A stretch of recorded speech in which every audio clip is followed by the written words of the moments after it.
Мени Талиптин мас болуп алып көчө чаңдатып жүргөн эмес, башы жерге бир эле каршы жетпегенине карабастан аттан ууп түшпөй ушунчалык чебендестик менен чаап өткөнү айра назар калтырып, атаганат мен да чоңойгондо атты ушул Талип акемдей мына бул көчөнүн иттерин ызы чуучуп чапсам деп тилеп кетерди. Айылдын ичин чаңдатып, улам бир короого кирип арак сурап ичкен Талип аке эртеси, анын эртеси да көзгө көрүнбөй, энесинен, катынынан укпаган сөздүн баарын угуп, болду бул эми экинчи ичпейм дегенден башка жубатар сөз таба албай, тигилер ан сайын үстөмөндөп, ушундан көрө таш ичсеңчи, баля ичсеңчи, кара эле жерге кирип кетсеңчи, сени көрүп өскөн балдар кантип киши болот кокуй, ат көрбөгөн минип өлтүрөт болгон өлүгүңдү көрөйүн, башы жок, башыңды көрүнгөндүн дарбасасына илип коюп ичпей, элге окшоп колуңа кармап алып ичсеңчи, мээне тишкил, бүт ачагайыңдыга шерменде болдуң деп, экөө эки жагынан чыгып, Талипти талап, ал анан бийек айга дейре кулагы жок кулдай Кудай момун болуп, таң атпай сугатына кетип, киши таанылбай калган кара көгүмдү үйүнө келип, өмүрү оозуна ара албаган адамга окшоп, бир топко дейре жан кишиге көрүнбөй, билинбей, кулагын жапырып, өзү айткандай, бир айга дейре өлө турайын деп өлүп калар эле. Мен эле эмес, бат менен да жоксурап. Баягы Талип көрүнбөйт деп отом, ары бери чаап өтүп калчу эле. Өкмөттүн арагы түгөнүп калганбы деп коорап калчу. Азыр ойлосом, айланайын айылдым мас деп масын, соо деп соосун алып сала турган кенедей да артык баш эч нерсеси, кишиси тургай ити да жок экен. Баары эле уюган алтын экен.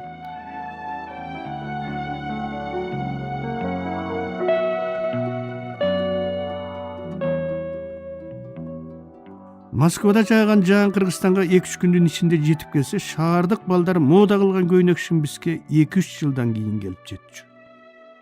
Акелерим, биздин нарынга закон деген жетпейт, биз закон жок эле жашайбыз деп калышар эле. Эмне үчүн десем, борту менен топ толтура закон салып келаткан машина долонго жеткенде шамал болуп, бир талында калтырбай кайра Фрунзеге учуруп кетет.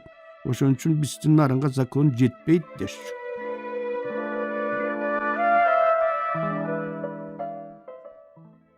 Бир кызыгы, адам таң кала турган нерселерди көрсөм эле ошондой нерселерге шыктанып, ошондой нерселерди жасап, элди таң калтыра турган кишилердей болгум келип, элеп-желеп болуп кетчүмүн. Энем мага, жолуңда таш жатса жолдон алып салып өтө көр. Сен чалынбасаң башка бирөөлөр чалынат. Күнүгө бир жакшылык кылсаң келаткан кырсык сага жолобой алыс качат балам дечү. Энемдин ошол айткан азыркыга чейин сакталып калды. Жолумда муштундай таш жатса да жолдун сыртына чыгарып таштайм. Ким билет, алып салбасам кокусу машинанын дөңгөлөгүнөн кайып барып бирөөгө тиет беле, рас болбодубу деп кадимкидей ичимден жеңилдей түшөм. Абдырал атабыз айтчу эле, азыркылар да күлүкпү, Агыбайдын күлүгү деген болгон, мына күлүк деп ошону айт. Агыбай атын күлүктөр жөнөп кеткенден кийин туура жарым сааттан кийин кое берчү экен. Сурагандарга, балдар, Кыргызда чабал өрдөк мурду учат деген сөз бар. Ушулар уча берсин, биз шашпайбыз деп мыйыгынан күлүп койчу дейт жарыктык. Ошондо да жарым саат кеч кеткен Агыбайдын күлүгү бир чаргайынан эрте келчү экен деп. Арамдык менен жеткен нерселердин баары жалган жана жасалма болоорун, кимдир бирөөлөрдүн акылын уурдап алгансып жашаган адамдардын өмүрү кыска болоорун көрдүм. Маалымдан кечигип бышып, катарымдан кечигип учтум. Балким ушунум туура болду.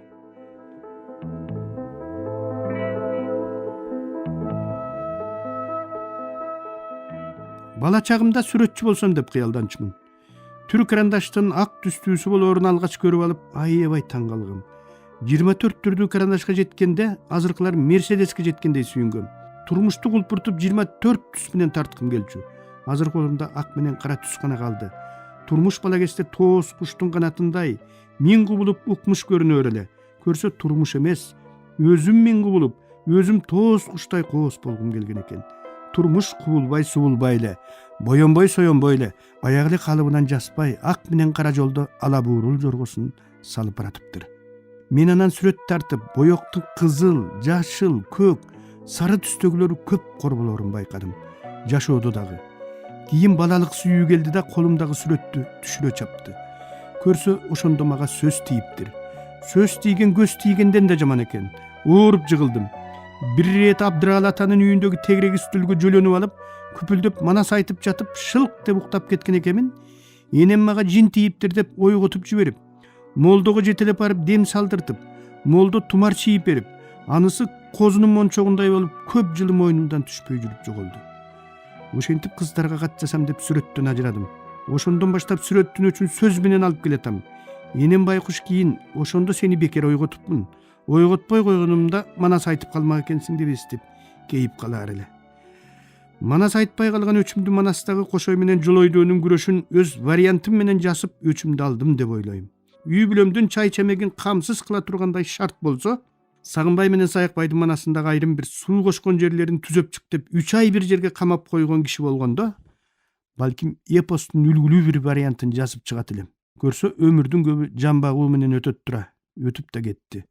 Ошол экөөнүн күрөшүндөгү жолойду сүрөттөгөн жеримден мисалга тарта кетейин.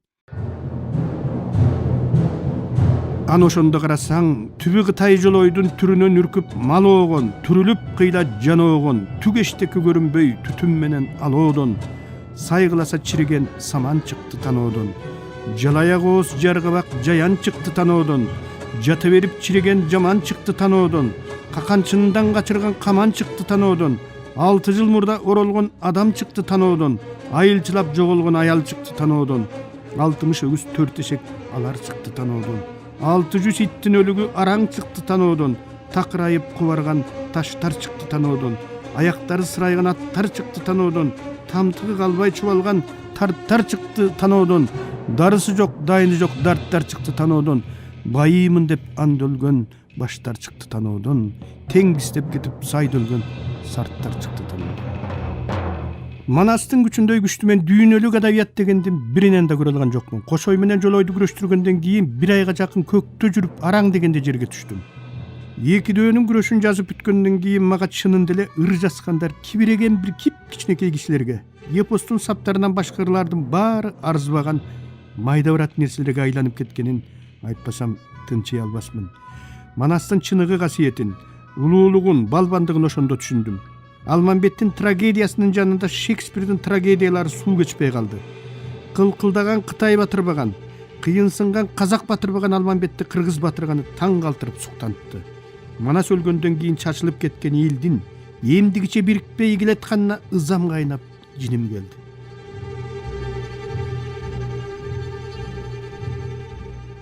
Бир жагы көк, бир жагы кызыл карандаш кийин келди. Ар бир жаңы келген нерсе биздин айылга өзү менен бирге билинбеген жаңылыкты, билинбеген жакшылыкты кошо ала келер эле. Эки көзүм төрт болуп жүргөндө андай карандашка жете албай койдум. Жеткен кезде карандаштын баркы мурдагыдай болбой калды.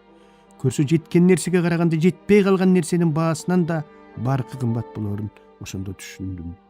Мен да кесинде жапжаңы сатып алган карандаштай бүт-бүтүн, жапжаңы, эч жериме бычак тиелек ушталбаган бойдон элем. Анан бир күнү кайгысын тартып кыздардын карандаш болуп ушталдым бирок аттиңай ушталган сайын кыскардым деп ырдадым. Жан багуунун айынан килейген пилдин момолой чычкандын ийине кирип баратканын көрдүм. Жерди саткандарга каным кайнап, акыл бербей акча берди кимелге, ала тоодо тешик калбай кирерге, жан кешилер сатып кетип баратат, жада калса жер калтырбай сийерге деп жаздым.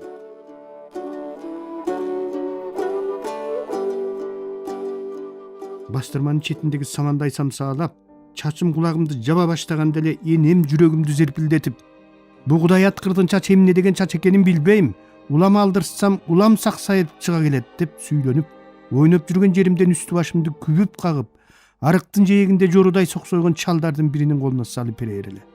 Чал менин өпкө боорумду чатка аягына чыгара кысып, ташка кайрап, башка кайрап олтуруп, жедеп ичкерип бүткөн макси менен арыктагы сууга чала-була жибите салган чачымды кыйкыртып өкүлтүп кырып кирчү. Атасы бар балдар чачын аталарына алдырчу. Менин атам жок болгондуктан чачымдын атасы айылдын чалдары болчу. Чачым өсөрү менен эле энем учкан кушту көргөндө кас көтөнү бүлкүлдөйт, устараны көргөндө чач көтөнү бүлкүлдөйт болгон жаман какмар. Жүрү чачыңды алдыртып келейин деп арыктын жээгиндеги чалдарга жетелеп жөнөчү.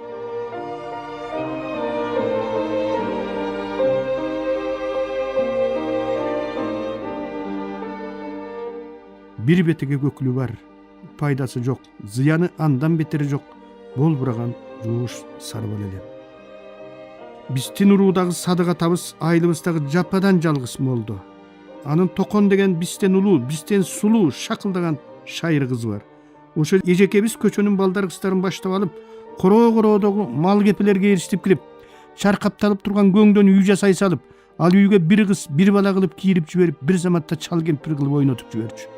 Чал болчу кезегим келгенде эле эмне экенин билбейм, мени көкүрөккө түртүп салып, ордума атасы бар балдарды чал кылып кое берди.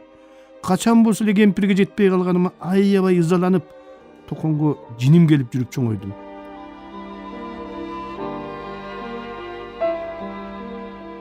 Сабактан тараарыбыз менен коньки байланып сайга шашчубуз. Терээли кечке ойногонубуз көк музоо. Бизде хоккейди ушинтип көк музоо деп атайт. Таягыбыз өз колубуз менен жасап алган башы иймекей тал, шайбабыз уйдун тоңгон богу. Конькини кайкыбычу укмуш деп берелик. Жагалмай биякта калсын. Кенже Эсенбаева деген эжебиз ылыжа тебүү боюнча Кыргызстандын чемпиону болуп дүңгүрөп чыкканда атбашылык балдардын баары ылыжа менен ооруп жыгылганбыз. Айылдын ар бир үйүндө ат же уй болбогон менен ар бир үйүндө сөзсүз коньки менен ылыжа боло берели. Кээде коньки байланган чокойубузду чечип убара болбой эле бутубузду сууруп алып муз тоңгон конькини чокой чулгоосу менен мешке жайып кургатып алчубуз. Жайында чүкө менен пааранын сазайын бердик. Энем көрүнгөн жерден чогултуп жүрүп кызыл, жашыл, көк кылып боеп берген бир баштык чүкөм бар болчу. Ал эми шапкемдин алдында такай түбү коргоошунга бекиген, эчкинин кылынан жасалып тегереги тегиз кыркылган паарам жүрө эле. Көчөдө биз бырыйган, тырыйган, кыт куйган жерлери көзөлгөн эски жепек чүкөлөр менен ойночубуз. Алжан чүкөнү кыйын ойночу. Балдарды жаңы талаптын көчөсүнө чейин барып утуп келчү. Жакшы нерселердин таасири шумдук эле. Көрсө биз жаман нерселерге эмес, жалаң жакшы нерселерге шыктанып өсүппүз. Жакшы нерселерге шыктанып өскөн балдардын бирөө да кийин жаман болгон жок. Мен өзүмдү калыпка да, эрежеге да салып көрдүм, бирок бир дагы эрежеге сыя албай койдум. Жүрөк дегениңдин өзү да жамандык жакшылыктын баары өтүп турган кан жолго окшош болот экен. Ал далай досторго ниеттеш, сапарлаш болсо далай досторго мүрзө болду. Антташкан сөзгө карабай, акырет достор айрылат, башыңа кыйын иш түшсө куда сөөк гана кайрылат деген да чын экен. Бир ирет коңуш калкостун кашка баш, таякчан, сылтып баскан бухгалтерлерин көрүп алып, оозум аңырдай ачылган. Анткени биздин совхоздун бухгалтерлери да так ошолордой кашка баш, төкөр, аксак, тексек эле.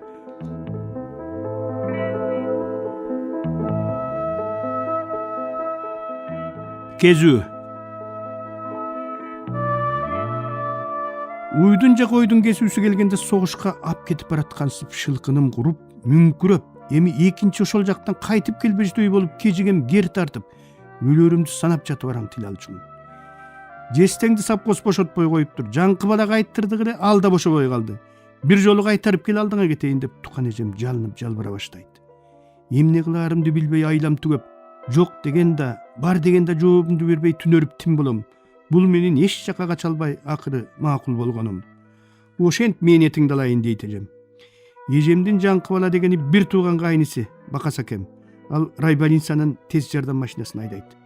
Мени эртеси таң кулан өйк салганда ойготушат. Жуунуп келгенден кийин дасторконго олтурам. Чоң чыныдагы сүттөгөн чайга сары майдан томуруп салып, толтура нанчылап коет. Бурдуккан сыбан ичем. Анан жыты буркурап, көбүрүп жабырып, талкан чалынып турган дагы бир чоңчуду максымды басып алып, сыртка чыгам. Канжыгасына баштык байланган, көстөрүнө жабалактап карачымын конуп алган арабанын жаманаты токлуу турат. Бул күнү жестем араба айдабайт. Бир атын кезүү кайтырган мага берип, бирин талаага өзү минип кетет. Баштыкта максым куйулган калай челек, нан бар экенин билем. Атка мингенден кийин карт кекирип алып эстей калам да, терезеде китеп турат дейм. Эжем мен айнып кете тургансып шашып ушуп, 1001 түн китебин алып чыгып бере калат. Баштыкка салып короодон чыгам. Кемпир кесек, чалдар үйлөрүнөн уйларын чыгарып бадага кошкону таш көчө менен айдап келатышат. Бөжөңдөп, апкыты жыртык кепичин сүйрөп бараткан кемпир ат үстүндөгү мени карай салып, бүгүн Касымдын кесүүсү тура дейт жанындагы чалга. Я эмне дейсиң дейт кулагы катуу чал. Кезүүнүн кесеги Касымдыкы экен дейм дейт. А мына бул бараткан Касымбы дейт каканактаган кызыл көз чал кайра. Жок, ал Касымдын кайнысы дейт кемпир. Мен учурашчусуна учурашып, салам айтчусуна салам айтып, айылдын четиндеги мал тоскон дөңгө келип токтойм. Атым ушуну эле күтүп тургансып, тал таяк алып шаркыратып сийип жиберет. Эки көчөнүн эли уйларын бадага ушул дөңдөн узатып, кайра ушул дөңдөн тосуп алат. Ат үстүндө өзүмчө эле бааланып, Menden bölök bирөө ат минбегенсип, өзүмдү тим эле ажысы кабыл болгон кишидей сезем. Кыргыз атка минбейли араң турат. Атка минсел ушинтип ала качмасы кармап, экиленип ээленип кетмей ит оорусу бар. Менин да ошол ата бабаларымдан келаткан ит оорум кармап, атым ыргыштабаса да өзүм ыргыштап араң турам. Айланып кетейин, мына бул кызыл үйдү кесүүгө биринчи кошуп атабыз. Жакшылап көз боло көр деп кадырын салат бирөө. Могу балекет баскан кысыргалды кунаажын күндө кочсом күндө качып келип айлабызды алты кетирчү болду кагылайын. Ушуну жакшылап карай көр. Мени тыңдалайын. Кулагы шара тилик дейт дагы бири. Баары кезүүгө кошо турган уйларын ушул дөңгө айдап келип менин колума тапшырат. Андан соң баданы алдыма салып алып күн батышка чеш төбөнүн сазын көздөй айдап жөнөйүн. Уйдун да койдун да кесүүсүн ушул саска кайтарабыз. Бир жерин бассаң миң жери былкылдап, чылпылдап, бөлкүлдөп, чөлкүлдөп, кээ жеринен буламыктап, ылай боркулдап, кээ жеринен суу кулгуналап, айлана тегерегинин баарын көлбүгөн сас басып, суусу сыя көк тартып, май кылгырып турат. Бул саста нефти бар деп айтышат көргөндүн баары эле. Аттын үстүндө жүрүп миң бир түн түндөгү Далиля Мастандын шумдуктуу окуяларынын кызыгына батам. Гамбал Кайбардын бактысына суктанам. Синдбад менен укмуштуу саякатка чыгам. Бир көзүм китепте, бир көзүм бадада. Түшкө дейре уйлар жакшылоттойт. Баленин баары түштө башталат. Туруп эле куйругун жогору сырайткан уйлар аркы терки удургуп, торпок таналар чымын куюн түшүп, жин тийгендей түшкөлдү чуркай баштайт. Анан арасынан жалгыз бир уй бөлүнүп чыгып, күйлөнүп аткан самолетко окшоп баданы 4 айланып чыккан соң көчүгүнө от куйган эмедей түзөл айылды көздөй салып уруп берет. Бу шүрүнгүт түшкүдүн тиришимдуктай күлүк болорун ошондо көргөм. Сайгак тийгенде ат эмес, истребитель караганда байгалчудай сызганын айтпа. Жетпей кубалап баратып, ашатат сөгүп баратып, уюга жетпеген атты өтүгү менен өпкөгө тепкилеп баратып, айылдын этегинен араң кайрып келем. Келбеген ачууңду келтирип, чыкпаган жиңди чыгарып, ыйлагыңды келтирип, ыза кылган уйдун мүйүзүн жулуп ыргытып ийгиң келет. Арасында бир көзү жок сокур кишиге окшогон сыңар мүйүз уйлар да бар. Сайгакта жатканда баданы алда жапар менен сүрүп келип, саска матап салып, өзүм кургак жер таап алып китеп окуп олтурам. Туш тарабын жалаң сормосас курчаган, оозун мен тосуп алган уйлар эми эч жака жыла албай быш-быш этип шыкалып туруп калат. Бир жолку кезүүдө да айдап бараткан уйларым дуу этип эгинге кирип кетти. Бу жолу да шүрүңдөп баланы баягы эле кудай албаган текештин уйу баштады. Эр болсоң эгинге кирген уйду чыгарып көр. Тозоктун тозогу ушул. Уйлардын кара үзгөйлүгүнө жан жетпейт го чиркин. А дегенде калгып көлгүп, жөн эле бараткансыганын айтпа. Анан улам бирин-бири чандырга сүзмүш болуп, анысы калп эле ойуп бермиш болуп, атайлап жол четтеп качып, артындагылар астындагыларын демитип, анысы ат костон өтүп барып жол жээгиндеги буудайды тилине орой салып бурдап жиберип, анан сен өш эле өш деп өңгөчүң үзүлгөнчө кыйкырып барып, алдын кайрыганча арты каптап, артын кайрыганча алды каптап, айкыртып, бакыртып, сөгүнтүп, тиягын тоссоң буягы, буягын тоссоң тиягы баш бербей атып эле шайдай көйкөлүп, жайкалып, чайпалып жаткан эгинге шабылдап кирип кеткенин айтпа. Мына жыйнап көр анан. Баарынан да мугалимдердин баары мактаган, райондун борборуна барып жакында эле комсомолго өтүп, жакасына жаркыратып значок тагынып келген активист баланын кайтарган бадасынын эгинге кирип кетишинин өзү өлүмгө тете. Ченебегендей уят, кечиримсиз иш.